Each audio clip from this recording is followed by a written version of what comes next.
ആദ്യം തന്നെ എൻ്റെ യേശുവപ്പനും അമ്മയ്ക്കും ഞാൻ ഒത്തിരി നന്ദി പറയുവാണ്. എൻ്റെ പേര് പഞ്ചമി. ഞാൻ വരുന്നത് തിരുവനന്തപുരം പട്ടം എന്ന് പറയുന്ന സ്ഥലത്തു നിന്നാണ്. ഇതെൻ്റെ അമ്മയാണ്. ഞാൻ ആദ്യമായിട്ട് ഉടമ്പടി എടുത്തത് നവംബർ 13, 2023 ഉടമ്പടി എടുത്തതിന് ശേഷം എൻ്റെ ജീവിതത്തിൽ ഒത്തിരി നല്ല സംഭവങ്ങൾ ഉണ്ടായിട്ടുണ്ട്. ഒന്നെന്ന് പറയുന്നത് എൻ്റെ വിവാഹം. അതായത് 30 വയസ്സായിട്ടും എൻ്റെ വിവാഹം ഒന്നും നടന്നില്ലായിരുന്നു. അപ്പോൾ എൻ്റെ അച്ഛനും അമ്മയ്ക്ക് ഭയങ്കര വിഷമമായിരുന്നു. പക്ഷെ ഉടമ്പടി എടുത്തതിന് ശേഷം ഈ കഴിഞ്ഞ മെയ്യിൽ എൻ്റെ വിവാഹം നടന്നു. എൻ്റെ ഹസ്ബൻഡ് വന്നിട്ട് ഡോക്ടറായിട്ട് വർക്ക് ചെയ്യുന്നു, ബാംഗ്ലൂരാണ്.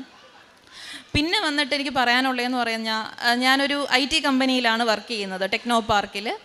അപ്പോൾ ഞാൻ 2020 ജോയിൻ ചെയ്തു. അപ്പം 2020 തൊട്ട് 24 വരെ കമ്പനിയിൽ ഏറ്റവും നല്ല എംപ്ലോയിക്കുള്ള, അതായത് ഒരു തെറ്റും കൂടാണ്ട് വർക്ക് ചെയ്യുന്ന എംപ്ലോയിക്കുള്ള സർക്കിൾ ഓഫ് എക്സലൻസ് അവാർഡ് എനിക്കാണ് കിട്ടിക്കൊണ്ടിരിക്കുന്നത്. അതെല്ലാം അമ്മയുടെ ഒരു അനുഗ്രഹം കൊണ്ട് മാത്രമാണ്. പിന്നെ സാക്ഷ്യം പറയാനായിട്ടുള്ള മെയിൻ റീസൺ എന്ന് പറയുന്നത്, ഈ കഴിഞ്ഞ ഒക്ടോബറിൽ എൻ്റെ വായിൽ ഒരു മുഴ വന്നു. പക്ഷെ ഒരു ചെറിയൊരു മുഴ, പക്ഷെ ഞാനത് കാര്യമായിട്ട് എടുത്തില്ല, ഞാൻ ആരോടും പറഞ്ഞില്ല. അങ്ങനെ ഞാൻ ഇന്ന് പോവും നാളെ പോകുമെന്ന് വിചാരിച്ചിരുന്നു. പക്ഷേ ഞാൻ ഒക്ടോബറായി, നവംബറായി, ഡിസംബറിൽ ഞാൻ നാട്ടിലോട്ട് വന്നു ക്രിസ്മസ് ഒക്കെ ആഘോഷിക്കാൻ വേണ്ടിയിട്ട്. പിന്നെ ജനുവരിയിൽ ഞാൻ തിരിച്ച് ബാംഗ്ലൂർക്ക് പോകാൻ വേണ്ടിയിരുന്നപ്പോൾ ഞാൻ വിചാരിച്ചു, ഈ മുഴ മാറുന്നില്ലല്ലോ, എന്തായാലും ജസ്റ്റ് ഒന്ന് ഹോസ്പിറ്റലിൽ കൊണ്ട് കാണിച്ചിരിക്കാം എന്ന് വിചാരിച്ചു. അപ്പം ഞങ്ങളുടെ കമ്പനിയിൽ ESI ഇൻഷുറൻസിൻ്റെ ഒരു ഹോസ്പിറ്റലുണ്ട്, ESI ഹോസ്പിറ്റലിൽ കൊണ്ട് കാണിക്കാമെന്ന് വിചാരിച്ചു. ESI ഹോസ്പിറ്റലിൽ പോയി. ESI ഹോസ്പിറ്റലിൽ പോയപ്പോഴത്തേക്ക് അവിടുത്തെ ജനറൽ ഡോക്ടറെയാണ് ഞാൻ ആദ്യം കാണിച്ചത്. അപ്പോൾ പുള്ളി എൻ്റെ വായിൽ നോക്കിയിട്ട് പറഞ്ഞു, മോളെ ഇത് അങ്ങനെ വെച്ചുകൊണ്ടിരിക്കാനൊന്നും പറ്റത്തില്ല, നമുക്ക് ENT ഡോക്ടറിനെ ഒന്ന് കാണിക്കണം എന്ന് പറഞ്ഞ് പുള്ളി തന്നെ ESIയിൽ ENT ഡോക്ടറിലോട്ട് എന്നെ റെഫർ ചെയ്തു. അപ്പം ഞാനും അച്ഛനും കൂടെ പോയി. അപ്പം 2 മെയിൻ ഡോക്ടേഴ്സാണ് അവിടെ ഇരിക്കുന്നത്. അപ്പം അവർ എൻ്റെ വായിൽ ഇത് നോക്കിയിട്ട്, അതായത് എൻ്റെ അണ്ണാക്ക് ഭാഗത്തിലാണ് ഈ ഒരു മുഴ വന്നത്. പക്ഷെ എനിക്ക് വേദനയൊന്നുമില്ല. പക്ഷേ ആ ഡോക്ടർ പറഞ്ഞു, ഇത് നമുക്ക് വെച്ചുകൊണ്ടിരിക്കാൻ പറ്റത്തില്ല, ഇത് നമുക്ക് സർജറി ചെയ്ത് ബയോപ്സിക്ക് അയക്കണമെന്ന് പറഞ്ഞു.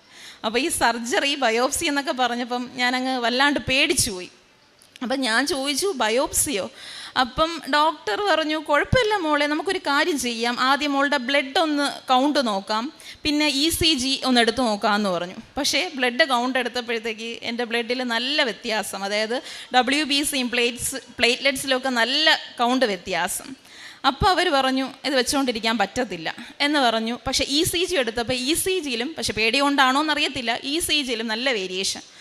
അപ്പോൾ അവരെന്നോട് പറഞ്ഞു, ഈ ECG വെച്ചിട്ട് സർജറി ചെയ്യാനായിട്ട് അവർക്ക് ഓപ്ഷൻ ഇല്ല, കാരണം സർജറി ചെയ്യുന്ന സമയത്ത് കാർഡിയാക് അറസ്റ്റൊക്കെ ഉണ്ടാവാൻ സാധ്യതയുണ്ട്.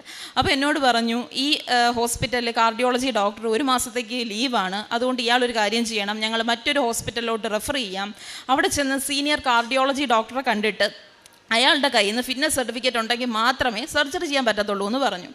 അങ്ങനെ ഞാനും അച്ഛനും കൂടി ട്രിവാൻഡ്രത്ത് തന്നെ ഒരു മെഡിട്രീന എന്ന് പറയുന്ന ഒരു ഹോസ്പിറ്റലിൽ പോയി സീനിയർ കാർഡിയോളജിസ്റ്റിനെ കാണാൻ വേണ്ടി ടോക്കൺ എടുത്തു. ടോക്കൺ എടുത്തപ്പോൾ ഞാൻ അവിടെ ഇരിക്കുക. പക്ഷേ പുള്ളീനെ കാണാൻ വരുന്നവരെല്ലാം 60, 70, 80 വയസ്സൊക്കെ ഉള്ളവരാണ്.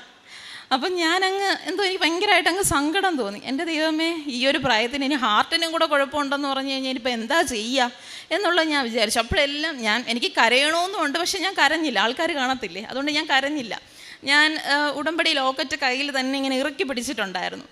എൻ്റെ ടോക്കൺ എത്തി, ഡോക്ടർ എന്നെ വിളിച്ചു. ഡോക്ടർ എന്നെ അതിശയത്ത് ചോദിച്ചു, എന്ത് പറ്റിയെന്ന് ചോദിച്ചു. അപ്പം ഞാനങ്ങ് കരഞ്ഞു. ഞാൻ പറഞ്ഞു, ഡോക്ടറെ, ഇന്ന് എൻ്റെ വായിലൊരു മുഴ, അത് സർജറി ചെയ്ത് ബയോപ്സിക്ക് അയക്കണമെന്നാണ് പറയുന്നത് എന്ന് പറഞ്ഞ് ഞാനങ്ങ് കരച്ചിലും തുടങ്ങി. അപ്പോൾ പുള്ളി ഒരു ഏജായിട്ടുള്ള ഡോക്ടറാണ്. അപ്പോൾ പുള്ളി പറഞ്ഞു, മോളെ അത് കുഴപ്പമൊന്നുമില്ല. അപ്പം എൻ്റെ ECG എടുത്ത് നോക്കിയപ്പം നല്ല വേരിയേഷൻ ഉണ്ടായിരുന്നു. അപ്പം പുള്ളി പറഞ്ഞു, നമുക്ക് എക്കോ ചെയ്യാമെന്ന് പറഞ്ഞു. എക്കോയും ഒരു CT സ്കാനും ചെയ്യാമെന്ന് പറഞ്ഞു. അപ്പം ഞാൻ ആദ്യമായിട്ടാണ് ഈ എക്കോയും CT സ്കാനും ഒക്കെ കേൾക്കുന്നത്, എന്താണ് സംഭവം എന്ന് എനിക്കറിയത്തില്ല. അപ്പം അന്ന് തന്നെ ചെയ്യാമെന്ന് പറഞ്ഞു. അപ്പം എക്കോ എടുക്കാനായിട്ട് എന്നെ ലാബിൽ കൊണ്ടുപോയി. പക്ഷേ ഞാൻ ഉടമ്പടി ലോക്കറ്റ് ഇങ്ങനെ മുറുക്കി പിടിച്ചിട്ടുണ്ടായിരുന്നു. എൻ്റെ ദൈവമേ, ഒരു അബദ്ധം വരുത്താതെ കാത്തോണേ, എനിക്ക് ഭയങ്കര ടെൻഷനായിരുന്നു. പക്ഷേ എനിക്കറിയത്തില്ല, ആ ലാബിൽ കയറിയതും എൻ്റെ ടെൻഷനൊക്കെ അങ്ങ് പോയി. ഞാൻ വളരെ കൂളായിട്ട് എക്കോയ്ക്ക് കിടന്നു. എക്കോയുടെ റിസൾട്ട് വന്നു, എനിക്ക് ഹാർട്ടിന് ഒരു കുഴപ്പമില്ല, മെഡിക്കലി ഫിറ്റാണ്, സർജറി ചെയ്യാം എന്നുള്ളത് ആ ഡോക്ടർ എഴുതി തന്നു. പിന്നെ ഇനി അടുത്തത് CT സ്കാൻ. CT സ്കാൻ ആ ഹോസ്പിറ്റലിലല്ല, മറ്റൊരിടത്ത് പോയി CT സ്കാനും ചെയ്തു. ഈ CT സ്കാൻ ചെയ്തപ്പോഴും എനിക്ക് ഭയങ്കര ടെൻഷനായിരുന്നു. അപ്പോൾ എന്നോട് പറഞ്ഞു, മെറ്റൽ ഐറ്റംസ് ഒക്കെ ഉണ്ടെങ്കിൽ ഒന്ന് റിമൂവ് ചെയ്തോ, മാല, താലി അതെല്ലാം റിമൂവ് ചെയ്യണമെന്ന് പറഞ്ഞു. അപ്പോൾ ഞാൻ എല്ലാം മാറ്റി. പക്ഷേ ഞാൻ അമ്മയുടെ ലോക്കറ്റ് ഇങ്ങനെ കയ്യിൽ ഇറക്കി പിടിച്ചിട്ടുണ്ടായിരുന്നു. അപ്പോൾ ലാബിൽ കയറിയ സമയത്ത് അവിടെ നിൽക്കുന്ന ആ പയ്യൻ എന്നോട് ചോദിച്ചു, എന്താ ചേച്ചിയുടെ കയ്യിലെന്ന് പറഞ്ഞു. അപ്പോൾ ഞാനിങ്ങനെ പറഞ്ഞു, ലോക്കറ്റാണെന്ന് പറഞ്ഞു. അപ്പോൾ പയ്യൻ ഇങ്ങനെ ചിരിച്ചിട്ട് പറഞ്ഞു, ശരി ഓക്കെ എന്ന് പറഞ്ഞിട്ട് ഞാൻ അങ്ങ് CT സ്കാനിന് കിടന്നു. അങ്ങനെ ഒരു അരമണിക്കൂറിനുള്ളിൽ അതിൻ്റെ റിപ്പോർട്ട് കിട്ടി. വേറെ ഗ്രോത്ത് ഒന്നുമില്ല, ആകെ ഈ ഒരു മുഴ മാത്രമേ ഉള്ളൂ എന്ന് പറഞ്ഞു. അങ്ങനെ അതിൻ്റെ ഫിറ്റ്നസ് സർട്ടിഫിക്കറ്റും കിട്ടി. അങ്ങനെ ഈ കഴിഞ്ഞ 14-ാം തീയതി എന്നെ ഹോസ്പിറ്റലിൽ അഡ്മിറ്റ് ചെയ്യുകയും 15-ാം തീയതി സർജറി ചെയ്യുകയും ചെയ്തു. അപ്പോൾ ഈ സർജറിക്ക് കയറുന്ന മുമ്പ് നമുക്കറിയാം, വേറെ ഡ്രസ്സൊന്നും അല്ല നമ്മൾ ധരിക്കേണ്ട, അവർ തരുന്ന ഡ്രസ്സ് വേണം ധരിക്കാൻ, അതായത് ഒരു മുണ്ടും ഒരു ടോപ്പും. പക്ഷേ എനിക്കാണെങ്കിൽ മാതാവിനെ കയ്യിൽ വെക്കാനും പറ്റുന്നില്ല. കാരണം ഒരു കയ്യിൽ ഫുൾ അവർ ഇഞ്ചക്ഷൻ എടുത്ത ഒരു നീര് എനിക്ക് കയ്യിൽ പിടിക്കാൻ പറ്റുന്നില്ല, മറു കയ്യിലാണെങ്കിൽ അവർ ട്രിപ്പ് വിട്ടിരിക്കുന്നു. പക്ഷേ എനിക്ക് മാതാവിൻ്റെ ലോക്കറ്റ് ഇല്ലാതെ പോകാനും ഒരു ധൈര്യമില്ല. എൻ്റെ അമ്മ തന്നെ ഞാൻ ഉടുത്തിരുന്ന മുണ്ടിൽ ഒരു കിഴിയുണ്ടാക്കി മാതാവിനെ അവിടെ ഒളിപ്പിച്ചു വെച്ചു. എന്നിട്ട് ഞാൻ വലിയ ധൈര്യത്തോടു കൂടി സർജറിക്ക് കയറി. പക്ഷേ എനിക്ക് ടെൻഷനൊന്നുമില്ലായിരുന്നു. ഞാൻ എന്തിനാ ടെൻഷൻ അടിക്കുന്നത്, ഞാൻ ഉടമ്പടിയിലല്ലേ, പിന്നെ എന്തിനാ, അമ്മ നോക്കിക്കോളും എന്നുള്ളൊരു ചിന്തയിലായിരുന്നു എനിക്ക്. അങ്ങനെ ഒരു അരമണിക്കൂറിനുള്ളിൽ സർജറി ചെയ്തു. എന്നിട്ട് ആ മുഴ മാറ്റിയിട്ട് അവരൊരു കണ്ടെയ്നറിലിട്ട് എൻ്റെ അച്ഛനോട് തന്നെ പറഞ്ഞു അത് മെഡിക്കൽ കോളേജ് പാത്തോളജി കൊണ്ട് കൊടുക്കണമെന്ന് പറഞ്ഞു. പക്ഷേ അതിൻ്റെ റിസൾട്ട് ബയോപ്സി ചെയ്യുന്നവർക്കൊക്കെ അറിയാം, 3 ആഴ്ച പിടിക്കും അതിൻ്റെ റിസൾട്ട് കിട്ടാനായിട്ട്. പിന്നെ സർജറിയൊക്കെ കഴിഞ്ഞു, ഇനി റിസൾട്ട് എന്തായിരിക്കും എന്നുള്ളതാണ് ടെൻഷൻ. കാരണം എന്തെന്ന് വെച്ച് കഴിഞ്ഞാൽ സർജറി സമയത്ത് ഞാൻ ആ സർജറി ഓപ്പറേഷൻ തിയേറ്ററിൽ എന്നെ നോക്കാനായിട്ട് എല്ലാം കൂടി ഒരു 10-12 പേരുണ്ട്. അപ്പം ഞാൻ തന്നെ വിചാരിച്ചു, എൻ്റെ ദൈവം എന്തിനാ ഈ ഒരു ചെറിയൊരു മുഴ എടുക്കുക ഇത്രയും പേര്. പക്ഷെ അവർ പരസ്പരം എന്തൊക്കെയോ മെഡിക്കൽ ടേംസിൽ പറയുന്നുണ്ടായിരുന്നു, ഇതെന്തോ ഡേഞ്ചർ ആവാൻ സാധ്യതയുണ്ട്. പക്ഷെ അതൊക്കെ ഞാൻ കേൾക്കുന്നുണ്ട്, ഞാനൊന്നും പറയുന്നില്ല. ഞാൻ ദൈവത്തെ ഇങ്ങനെ മുറുക്കി പിടിച്ചു, എൻ്റെ ദൈവമേ റിസൾട്ട് വരുമ്പോൾ ഒരു കുഴപ്പവും വരുത്താതെ കാത്തോണേ എന്ന് പ്രാർത്ഥിച്ചു. അങ്ങനെ റിസൾട്ടിന് വേണ്ടി വെയിറ്റ് ചെയ്തു. അങ്ങനെ അതിൻ്റെ ഇടയ്ക്ക് സർജറി കഴിഞ്ഞ് അതിൻ്റെ ഇടയ്ക്ക് ഞാൻ കൃപാസനത്തിൽ വന്ന് ഫാദറിനെ കണ്ടു. ഫാദർ തന്നെ എൻ്റെ കഴുത്തിൽ ഉടമ്പടി തൈലം ഇങ്ങനെ കുരിശ് വരച്ച് പ്രാർത്ഥിച്ചു. അതിൻ്റെ ഫലമായിട്ട് ഇന്നലെ റിസൾട്ട് വന്നു. എനിക്കൊരു കുഴപ്പമില്ല, നെഗറ്റീവാണ്. പിന്നെ എനിക്ക് പറയാനുള്ളതെന്ന് വെച്ച് കഴിഞ്ഞാൽ, ഈ ഒരു സമയത്ത്, അതായത് ഒക്ടോബർ മാസത്തിൽ, അതായത് ജപമാല റാലി നടക്കുന്ന സമയത്ത് ഞാനൊരു സ്വപ്നം കണ്ടു. പക്ഷേ ഈ മുഴയും ആ സമയത്താണ് ഉണ്ടായത്. പക്ഷേ ഈ മുഴ കണ്ടതിന് മുന്നേ ആണോ അതിന് ശേഷമാണോ സ്വപ്നം കണ്ടതെന്ന് ചോദിച്ചാൽ എനിക്കറിയത്തില്ല. സ്വപ്നം എന്തെന്ന് വെച്ച് കഴിഞ്ഞാൽ, ഞാനും എൻ്റെ ഹസ്ബൻഡും കൂടി എൻ്റെ വീട്ടിൻ്റെ മുറ്റത്ത്, അതായത് ഗേറ്റിൻ്റെ പുറത്ത് സംസാരിച്ചുകൊണ്ടിരിക്കുകയായിരുന്നു. ഒരു രാത്രി സമയം, ഒരു 9-10 മണി.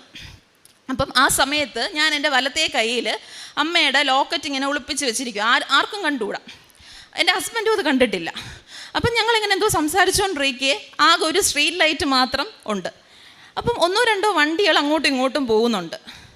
പെട്ടെന്നൊരു വണ്ടി, അതായത് ഇടത് നിന്ന് വലത്തേ സൈഡിലോട്ടൊരു വണ്ടി പോവുക. അതിലൊരു അച്ഛനും മോനെന്ന് പറയുന്നത് ഒരു 5 വയസ്സുള്ളൊരു കൊച്ചു പയ്യൻ, ഒരു ആൺകുട്ടി, ഒരു കറുത്ത ഭംഗിയുള്ളൊരു ആൺകുട്ടി. പെട്ടെന്ന് അവൻ ഇങ്ങനെ ക്രോസ് ചെയ്ത് ഞങ്ങളെ നോക്കിക്കൊണ്ട് പോവുക. പെട്ടെന്ന് അവൻ്റെ അച്ഛനെ ഇങ്ങനെ അടിച്ചിട്ട് എന്തോ വണ്ടി നിർത്താൻ അങ്ങോട്ട് ആവശ്യപ്പെടുന്നു. അയാൾ വണ്ടി നിർത്തി.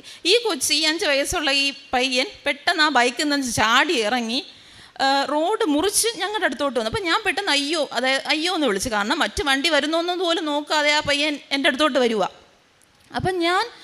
ആ പയ്യൻ എൻ്റെ അടുത്ത് വന്ന് നിന്നിട്ട് എന്നെയും എൻ്റെ ഹസ്ബൻഡിനെയും മാറി നോക്കുന്നുണ്ട്. പിന്നെ എന്നിലോട്ടായി അവൻ്റെ നോട്ടം. പിന്നെ അവൻ നോക്കുന്നത്, അതായത് ഞാനും എൻ്റെ ഹസ്ബൻഡും ഇങ്ങനെ നിൽക്കുവാണെന്നുണ്ടെങ്കിൽ ഞങ്ങളുടെ പിറകിലായിരുന്നു അവൻ്റെ നോട്ടം. പിന്നെ അവൻ എന്നെ നോക്കിയിട്ടില്ല. അവൻ പിറകിൽ നോക്കിയിട്ട് പെട്ടെന്ന് അവൻ കരയുക, അതായത് ഭയങ്കര അതിശയത്തോടു കൂടി. അവൻ എന്തോ അവിടെ കണ്ടു, എന്താണെന്ന് എനിക്കറിയത്തില്ല. ഞാൻ തിരിഞ്ഞു നോക്കിയിട്ട് എനിക്കൊന്നും കാണാൻ പറ്റുന്നില്ല, ഫുൾ ഇരുട്ട്. അവന് സന്തോഷമുണ്ട്, പക്ഷെ അവൻ ഭയങ്കരമായിട്ട് വേർത്ത് കുളിച്ചു. പെട്ടെന്ന് ആ പയ്യൻ അതായത് അമ്മയുടെ ലോക്കറ്റ് ഇരിക്കുന്ന ഈ കയ്യിലാണ്, അത് ആർക്കും അറിയത്തില്ല. ആ കയ്യിൽ പിടിച്ചിട്ട് അവൻ്റെ നെറ്റിയോട് ചേർത്ത് പിടിച്ചിട്ട് അക്ക ഉങ്ക കൂട്ടത്തി അമ്മ ഇറുക്കെന്ന് അവൻ 2-3 പ്രാവശ്യം ഇങ്ങനെ റിപ്പീറ്റ് ചെയ്ത് പറയുക. ഞാനും അങ്ങ് പേടിച്ചുപോയി, എൻ്റെ ഹസ്ബൻഡും പേടിച്ചുപോയി. ഞാൻ ആ പയ്യൻ്റെ കൈ പിടിച്ച് മാറ്റിയിട്ട് എന്നെ വിട് എന്ന് പറയുക. പക്ഷേ 5 വയസ്സുള്ളെങ്കിൽ പോലും അവൻ്റെ കൈ പിടിച്ച് മാറ്റാനായിട്ട് എനിക്ക് പറ്റുന്നില്ല. അവൻ വീണ്ടും ഇങ്ങനെ റിപ്പീറ്റ് അടിച്ചുകൊണ്ടിരിക്കുക. പക്ഷെ പെട്ടെന്ന് ഞാൻ ആ സ്വപ്നത്തിൽ നിന്ന് അങ്ങ് ഉണർന്നു. പക്ഷെ എനിക്കറിയത്തില്ല അത് എന്തുകൊണ്ടാണ് ആ സ്വപ്നം കണ്ടതെന്ന് എനിക്കറിയത്തില്ല. ഒരു പക്ഷേ ഈ ഒരു സാഹചര്യത്തിൽ കൂടി കടന്നു പോവേണ്ടി വരുമെന്നുള്ളത് എനിക്ക് മുൻകൂട്ടി കാണിച്ചു തന്നതായിരിക്കും ദൈവം. പിന്നെന്താ പറയുക, പ്രേക്ഷിത പ്രവർത്തനമായിട്ട് ചെയ്യുന്നതെന്ന് പറഞ്ഞാൽ ഞാനും എൻ്റെ അമ്മയും അച്ഛനും RCC പോകാറുണ്ട്. ഫുഡ് ഞങ്ങൾക്ക് കഴിയുന്ന, അന്നദാനം എന്നൊന്നും പറയാൻ പറ്റത്തില്ല, ഒരു 5-6 പൊതി ഞങ്ങൾക്ക് കഴിയുന്ന രീതിയിൽ അവിടെ കൊടുക്കാറുണ്ട്. കൃപാസന പത്രം കൊടുക്കാറുണ്ട്. ഞങ്ങൾക്ക് കിട്ടിയ അനുഭവങ്ങൾ പറഞ്ഞു തന്നെ കൊടുക്കാറുണ്ട്.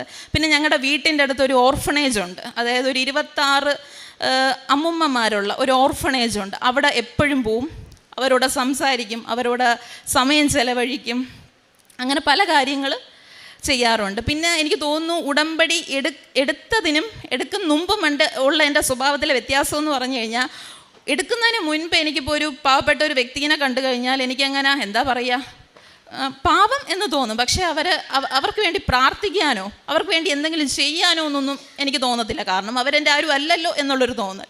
പക്ഷേ ഉടമ്പടി ജീവിതത്തിൽ വന്നതിന് ശേഷം എനിക്കറിയത്തില്ല, അവരുടെ ദുഃഖം എൻ്റെയും ദുഃഖമായിട്ട് ഞാനത് കണക്കാക്കാറുണ്ട്, അവർക്ക് വേണ്ടി പ്രാർത്ഥിക്കാറുമുണ്ട്. ഇതൊക്കെയാണ് എൻ്റെ അനുഭവം. ഞാൻ എൻ്റെ ഈ മോളെ പഠിപ്പിച്ച് ഡോക്ടറാക്കണമെന്ന് ഭയങ്കര ആഗ്രഹിച്ചതാണ്. എന്താ വെച്ചാൽ ഒരു ഹിന്ദുവാണ്. അപ്പോൾ ഒരു ആഗ്രഹിച്ചു. അപ്പോൾ ഒത്തിരി കടത്തിൽ പെട്ടുപോയി. എന്തെന്ന് വെച്ചാൽ എനിക്കറിയില്ല, യേശുവിനെ അറിയാൻ വേണ്ടിയിട്ടായിരിക്കും. ചേട്ടന് ജോലിയുണ്ട്, ദേശം ജോലിയുണ്ട്, എല്ലാം ഉണ്ട്. പക്ഷേ എന്തോ യേശുവിനെ അറിയാൻ വേണ്ടി തന്നെയാണ്. അങ്ങനെ ഇരിക്കുമ്പം പറ്റിയിട്ടില്ല. എഞ്ചിനീയറാണ് മോള്. പക്ഷേ എനിക്ക് നമ്മൾ എന്താഗ്രഹിക്കണം അതെന്ത് യേശു തന്നിരിക്കും, ഉറപ്പായിട്ടും തന്നിരിക്കും. മോൻ ഡോക്ടറാണ്, അത് മതിയല്ലോ.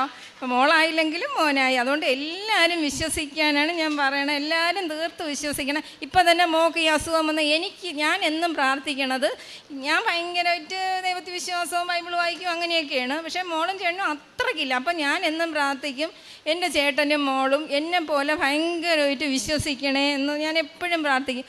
അതുകൊണ്ടാണ് എന്തോ ദൈവം ഇങ്ങനെ ഒരു ഇത് കൊടുത്തത്. ഇപ്പം ബൈബിള് കയ്യിൽ നിന്ന് തറയെ വയ്ക്കൂല, ഭയങ്കരമായിട്ട് വായിക്കണുണ്ട്. എനിക്കത് സന്തോഷം. എങ്കിലും ഒരു അമ്മയല്ലേ ഞാൻ, എനിക്ക് എന്തോ ഇതൊക്കെ ബയോസി എന്ന് പറയുന്ന വാക്കേ പേടിയാണ്. പക്ഷെ എനിക്കെവിടെ അറിയാം, എങ്കിൽ മാത അങ്ങനെ ഉറപ്പായിട്ടും ഒരു മരുവില്ലെന്ന് എനിക്കറിയാം. മോള് കൂടെ കരയും, വിഷമിക്കും, അങ്ങനെയായിരുന്നു. പിന്നെ ജോസഫ് അച്ഛനെ ഒന്ന് കണ്ടായിരുന്നു. അച്ഛൻ തൊട്ട് കഴിഞ്ഞാൽ പിന്നെ രക്ഷയാണ്. അതുകൊണ്ട് എനിക്ക് പൂർണ്ണമായിട്ട് അറിയാമായിരുന്നു, ഒന്നും വരില്ല എന്ന്. നല്ലപോലെ ആയിരുന്നു. എല്ലാവരും വിശ്വസിക്കണം, അത്ര തന്നെ. എല്ലാവർക്കും എനിക്കെന്തെങ്കിലും തന്നിട്ടുണ്ടെങ്കിൽ ആ ദൈവം നിങ്ങൾക്ക് ഉറപ്പായിട്ടും തന്നിരിക്കും. 121 സങ്കീർത്തനത്തിൽ നിന്റെ കാൽ വഴുതാൻ അവിടുന്ന് സമ്മതിക്കുകയില്ല, നിന്നെ കാക്കുന്നവൻ ഉറക്കം തൂങ്ങുകയില്ല, ഇസ്രായേലിൻ്റെ പരിപാലകൻ മയങ്ങുകയില്ല, ഉറങ്ങുകയുമില്ല. പഞ്ചമിയും അമ്മയും ഉടമ്പടിയെടുത്ത മക്കൾ തന്നെയാണ്. തൻ്റെ ജീവിതത്തിൽ ദൈവം ചൊരിഞ്ഞ കൃപകൾ, പ്രത്യേകിച്ചും തൻ്റെ രോഗാവസ്ഥയിൽ തനിക്കെങ്ങനെയാണ് അമ്മ കൂടെയുണ്ട് എന്നുള്ളതൊരു സ്വപ്നത്തിലൂടെ പരിശുദ്ധ അമ്മയുടെ സാന്നിധ്യം തനിക്ക് വ്യക്തമാക്കി തരുന്നത്. അങ്ങനെ തൻ്റെ ബയോപ്സി റിസൾട്ടൊക്കെ ഏറ്റവും നല്ല രീതിയിൽ, ഒരാശ്വാസമാകുന്ന രീതിയിൽ, ഒരു ദൂതായിട്ട് തന്നെ തനിക്ക് ലഭിക്കുകയാണ്. ഇന്ന് സന്തോഷത്തോടെ തൻ്റെ ജീവിതം നയിക്കുന്നു. തനിക്ക് വന്ന മാറ്റങ്ങൾ, ഇന്ന് മറ്റുള്ളവരെ കൂടി കരുതുന്ന ഒരു വ്യക്തിയാകുവാൻ ദൈവം തന്നെ അനുവദിച്ചു എന്നാണ് പഞ്ചമി പറയുക. ഇതിനു മുൻപ് തൻ്റെ ആരുമല്ലല്ലോ എന്നുള്ള ഒരു ചിന്തയാണ് സഹായത്തിന് അർഹരായവരെ കാണുമ്പോൾ. എന്നാൽ ഇപ്പോഴങ്ങനെയല്ല. എൻ്റെ തന്നെ ആളുകൾ, ഞാൻ നഗ്നനായിരുന്നു, ഞാൻ രോഗിയായിരുന്നു, ഞാൻ കാരാഗൃഹത്തിലായിരുന്നു. ഈശോ പറയുന്ന ഈ വാക്കുകൾ ഇന്ന് ഉടമ്പടിയെടുത്ത ഓരോ മക്കളും തങ്ങളുടെ ഹൃദയത്തിലേക്ക് ഏറ്റെടുക്കുകയാണ്. പാവപ്പെട്ടവരിലും രോഗികളിലും തങ്ങൾക്ക് സഹായം അർഹിക്കുന്ന ഓരോരുത്തരിലും ഇന്ന് തങ്ങൾ ഓരോരുത്തരും കാണുന്നത് ക്രിസ്തുവിൻ്റെ മുഖമാണ്, ക്രിസ്തുവിനെയാണ് തങ്ങൾ ശുശ്രൂഷിക്കുക. അതുകൊണ്ട് തന്നെയാണ് കാരുണ്യ പ്രവർത്തനങ്ങളും പ്രേക്ഷിത പ്രവർത്തനവും വഴി ഇന്ന് ഈ ശുശ്രൂഷ മുമ്പോട്ട് കൊണ്ടുപോകുവാൻ ഓരോ മക്കളും പ്രയത്നിക്കുന്നത്. അവർക്കതിനുള്ള തീഷ്ണത ലഭിക്കുന്നത് ഈ ഒരു ക്രിസ്തു അനുഭവത്തിൽ നിന്നാണ്. കരങ്ങളടിച്ച് നമുക്ക് ഈശോയ്ക്കും അമ്മയ്ക്കും നന്ദി പറയാം, ദൈവത്തെ ആരാധിക്കാം, മഹത്വപ്പെടുത്താം. അത്യപൂർവ ദൈവാനുഭവങ്ങൾ ഇനി നിങ്ങൾക്കും സ്വന്തം. ഈ യൂട്യൂബ് ചാനൽ ഇതുവരെ സബ്സ്ക്രൈബ് ചെയ്തിട്ടില്ലെങ്കിൽ ഇപ്പോൾ തന്നെ സബ്സ്ക്രൈബ് ചെയ്യുക. ഈ വീഡിയോ ഇപ്പോൾ തന്നെ നിങ്ങളുടെ സുഹൃത്തുക്കൾക്ക് ഷെയർ ചെയ്തുകൊണ്ട് കർത്താവ് കർത്താവിൻ്റെ പ്രേക്ഷിതരാകുക.